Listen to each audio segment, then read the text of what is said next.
বঙ্গোপসাগরে তৈরি হতে যাচ্ছে মৌসুমের নতুন ঘূর্ণিঝড় মন্থার। আগামী 3 দিনের মধ্যেই এটি ঘূর্ণিঝড়ে রূপ নিতে পারে বলে জানিয়েছে ভারতীয় আবহাওয়া বিভাগ। শুক্রবার সর্বশেষ আপডেটে আইএমডি জানায়, বর্তমানে সাগরে একটি নিম্নচাপ অবস্থান করছে, যা 26 অক্টোবর গভীর নিম্নচাপে এবং 27 অক্টোবর ঘূর্ণিঝড়ে পরিণত হতে পারে। ঘূর্ণিঝড়ের গতিবেগ ঘন্টায় সর্বোচ্চ 120 কিলোমিটার পর্যন্ত পৌঁছাতে পারে এবং 3 ফুট উচ্চতার জলোচ্ছ্বাসও দেখা দিতে পারে বলে সতর্ক করেছে সংস্থাটি।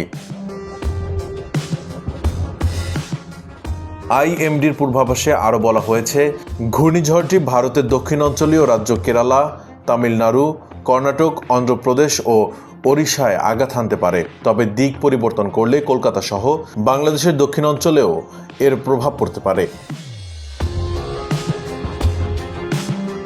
ভারতীয় গণমাধ্যম এনডিটিভি জানিয়েছে, নতুন ঘূর্ণিঝড়টির নাম মন্থার দিয়েছে থাইল্যান্ড। থাই ভাষায় এর অর্থ সুন্দর ফুল।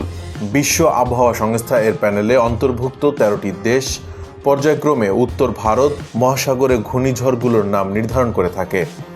দেশগুলো হলো বাংলাদেশ, ভারত, ইরান, মালদ্বীপ, মিয়ানমার, ওমান, পাকিস্তান, কাতার, সৌদি আরব, শ্রীলঙ্কা, থাইল্যান্ড, সংযুক্ত আরব আমিরাত ও ইয়েমেন। এদিকে সম্ভাব্য এই ঘূর্ণিঝড়কে ঘিরে শুক্রবার বিশেষ বুলেটিন দিয়েছে বাংলাদেশের আবহাওয়া অধিদপ্তর।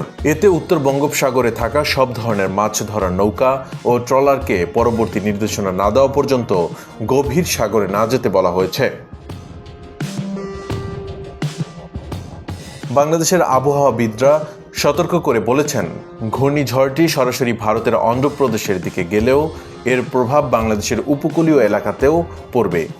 ঘূর্ণিঝড়ের সময় বৃষ্টি, জোয়ার ও দমকা হাওয়া বেড়ে যেতে পারে। এই নিরাপত্তা ও জনরক্ষায় আগাম প্রস্তুতি ও সতর্কতা অবলম্বনের পরামর্শ দেওয়া হয়েছে।